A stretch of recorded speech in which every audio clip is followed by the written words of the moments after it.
इस वीडियो में हम petals class 5 workbook day 58 and day 59 की वर्कशीट का सॉल्यूशन देखेंगे।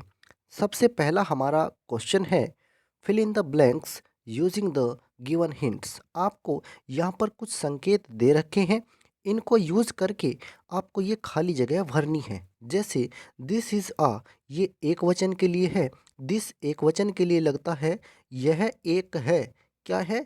अब यहाँ पर देखिए चेयर है या चेयर्स आएगा, तो एक वचन में चेयर आएगा तो आप इसमें भरेंगे चेयर। अब आगे देखिए, there are 6 in the box, यहाँ पर लिखा है एप्पल। अब यहाँ पर आर यूज किया गया है, तो आर जब बहुवचन होता है, बहुवचन में आर यूज होता है, तो यहाँ पर 6 एप्पल्स होना चाहिए। ठीक है, एप्पल्स आएगा, there are 6 apples in the box. आगे देखिए, दैट इज एन। अब ये एन लगा है, एन जो है वो सिंगुलर के लिए लगता है, एक वचन के लिए लगता है, तो एलिफेंट को ही यूज करेंगे, एलिफेंट आएगा, दैट इज एन एलिफेंट। आगे देखिए, दीज आर माई। अब यहाँ पर देखिए, दीज का यूज हुआ है, बहुवचन में होता है दीज, आर बहुवचन में यूज होता है, तो यहाँ पर क्लॉथ को बनाना है हमें क्लॉथ्स, तो दीज आर माई क्लॉथ्स, तो यहाँ पर क्लॉथ्स लिखना है।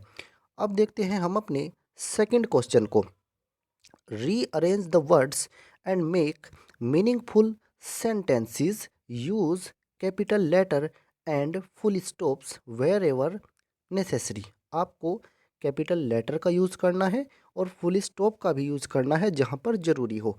ये शब्द आगे पीछे लिखे हैं, आपको इन्हें सही क्रम में लिख करके मीनिंगफुल सेंटेंस बनाना है। देखिए, an ice cream eat love to I. अब ये कोई मतलब नहीं निकल रहा है, अब हम इसको व्यवस्थित करके लिखते हैं, I love to eat an ice cream. पहला जो लेटर है उसको आप कैपिटल बनाएंगे और लास्ट में फुल स्टॉप का यूज़ करेंगे, I love to eat an ice cream. ऐसे ही देखते हैं इस सेंटेंस को, यहाँ पर हमें क्या करना है, garden full flowers the is of, तो इसको सही करके ऐसे लिखना है, the garden is full of flowers. अब इसमें द में टी कैपिटल बनेगा, लास्ट में फुल स्टॉप लिखना है। ऐसे ही देखिए इसको, visit to we zoo went the, तो इसको सही करके कैसे लिखा है, we went to visit the zoo, तो इसमें लास्ट में फुल स्टॉप आएगा और ये हमने लेटर कैपिटल किया है। अब देखते हैं हम अपने इस सेंटेंस को, अंकल लिव्स माय वाराणसी इन।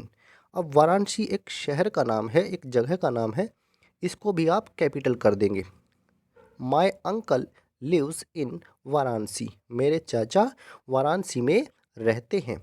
अब देखते हैं हम इस सेंटेंस को, fox the high jumped to grapes eat the.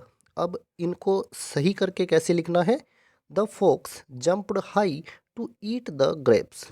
लोमड़ी अंगूर खाने के लिए, जंप्ड हाई मतलब ऊंचाई तक कूदी, अंगूर खाने के लिए वो ऊंचाई तक कूदी, तो यहाँ पर टी कैपिटल लिखा है हमने और लास्ट में फुल स्टॉप का यूज़ किया है। अब देखते हैं हम अपने थर्ड क्वेश्चन को, write the plural forms of the given singular noun words. यहाँ पर एक वचन संज्ञा शब्द दे रखे हैं, इनकी हमें बहुवचन शब्द लिखने हैं। जैसे फोक्स को, फोक्स एक वचन है, बहुवचन होता है फोक्सिस। स्टोरी का स्टोरीज होता है, हॉर्स हॉर्सेस, शीप का शीप ही रहेगा, शीप का जो प्लूरल होता है वो शीप ही रहता है। ऐसे ही वेमेन का वीमेन हो जाएगा, ए चेंज होगा ई में, यहाँ ए है इसमें ई हो जाएगा। ऐसे ही बकेट बकेट्स, फुट का हो जाएगा फीट और नाइफ का हो जाएगा नाइव्स, ये एफ ई चेंज हो जाएगा वी ई एस में, तो ये हो जाएगा नाइव्स। तो ये हमने इसकी प्लूरल फॉर्म लिखी है। ये तो हो गई है डे 58 की वर्कशीट। अब हम देखते हैं डे 59 की वर्कशीट को, circle the odd ones out from the below groups of words. यहाँ पर शब्दों के समूह दे रखे हैं, इनमें जो अलग होगा उसको सर्कल करना है, उसको गोला करना है। Trees, leaves, bark, forest. देखिए फॉरेस्ट के अंदर ट्रीज होते हैं, ट्रीज पर लीव्स होती हैं। बार्क ये अलग शब्द है, इसका मतलब होता है भौंकना, तो ये इनमें अलग है, हमने इसको गोला कर दिया है। ऐसे ही देखिए विंटर, समर, स्प्रिंग ये ऋतुओं के नाम है। हॉट का मतलब होता है गर्म या गर्मी, तो ये अलग चीज़ है हॉट, ये कोई ऋतु का नाम नहीं है, ये अलग है, इसलिए हमने इसको सर्कल कर दिया है। Turtle, giraffe, lion, deer. अब ये जो है जिराफ, लॉयन, डियर ये पशु हैं, चार पैरों वाले पशु हैं। टर्टल जो है वो एक अलग तरह का जानवर होता है, अलग तरह का जीव है, तो टर्टल इनमें अलग है। ये बहुत छोटा जीव है इनकी तुलना में, और इसमें काफ़ी अंतर है। तो जिराफ, लायन एंड डियर ये तीनों एक जैसे हो सकते हैं, लेकिन कछुआ इनमें अलग है, तो इसको गोला करना है। ऐसे ही देखिए बनाना, मैंगो, टर्निप और पपाया। अब ये बनाना, मैंगो और पपाया ये तीन फल हैं। टर्निप एक सब्जी है, टर्निप एक सब्जी है, ये शलजम होता है, तो ये अलग है, इसलिए इसको सर्कल कर देंगे। स्पून, फोर्क, नाइफ और नैपकिन। स्पून चम्मच को कहते हैं, फोर्क मतलब कांटा होता है, जैसे चाउमीन खाने के लिए वो कांटे जैसी चम्मच होती है उस तरह की। नाइफ मतलब चाकू होता है, और नैपकिन एक तरह का कागज़ का जैसा होता है। आपने देखे होंगे नैपकिन भी, जब आप खाना खाने के बाद ये कागज़ के रहते हैं और इनसे हाथ साफ कर लेते हैं, तो ये इस तरह के होते हैं। जैसे स्पून हो गया, फोर्क हो गया, नाइफ हो गया, ये तीनों रसोई के बर्तन में आ जाएंगे। और नैपकिन एक अलग तरह का मटेरियल होता है, अलग तरह की वस्तु है, तो ये इनमें अलग है, इसको गोला करेंगे। अब देखते हैं हम अपने सेकंड क्वेश्चन को। Match the columns to make phrases, write them in the given space. अब यहाँ पर आपको कुछ फ्रेज बनाने हैं शब्दों को मिला करके। कैसे? जैसे ये देखिए, ए पीस ऑफ, ये हमने मिलाया है, ए पीस ऑफ ब्रेड। ठीक है, ए पीस ऑफ ब्रेड मतलब, इसका मतलब तो निकल रहा है एक रोटी का टुकड़ा, ए पीस ऑफ ब्रेड। ठीक है, तो यहाँ पर हम इसको इसके साथ में मिलाएंगे, और इसके आगे हमने इसको लिख दिया है। ऐसे ही इसको देखिए, ए स्लाइस ऑफ। अब स्लाइस ऑफ क्या होता है? अब ये आएगा यहाँ पर meat, a slice of meat, एक मीट का टुकड़ा। ठीक है, तो ये आप इससे मैच कर देना, ए स्लाइस ऑफ मीट इससे मैच कर देना, ए पीस ऑफ ब्रेड यहाँ पर मैच हो जाएगा। अ बाउल ऑफ सूप, एक सूप का कटोरा, तो अ बाउल ऑफ सूप ये यहाँ पर आ जाएगा। और ए बंच ऑफ कीज़, चाबियों का गुच्छा, ये इसके साथ मैच हो जाएगा, तो ये यहाँ पर लिख दिया है हमने। तो इस तरह से आप इनको कर सकते हैं। अब देखते हैं हम अपने तीसरे क्वेश्चन को। Read the given passage and answer the following questions. इस पैसेज को, इस अनुच्छेद को पढ़ना है, और इसके नीचे जो प्रश्न दे रखे हैं उनके उत्तर देने हैं। पैसेज को देखते हैं।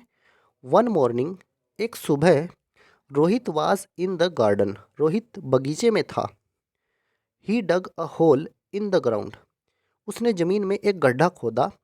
ही पुट अ कॉइन देयर, उसने वहाँ पर एक सिक्का रख दिया। Every day his mother found him there, प्रत्येक दिन उसकी मम्मी ने, उसकी माँ ने उसे वहाँ देखा या उसको वहाँ पर पाया। One day she asked him, एक दिन उसने उससे पूछा, what are you doing here, तुम यहाँ पर क्या कर रहे हो? ही सैड, उस लड़के ने, रोहित ने कहा, I planted a 1 rupee coin here, मैंने यहाँ पर 1 रुपये का सिक्का लगा दिया है, इसको प्लांट कर दिया है, जैसे बीज हम बो देते हैं, वैसे ही 1 रुपये के सिक्के को इसने यहाँ पर बो दिया है, प्लांट कर दिया है। It will grow into a tree, ये एक पेड़ बन जाएगा। And we will have coins and coins, और हमारे पास सिक्के ही सिक्के हो जाएंगे।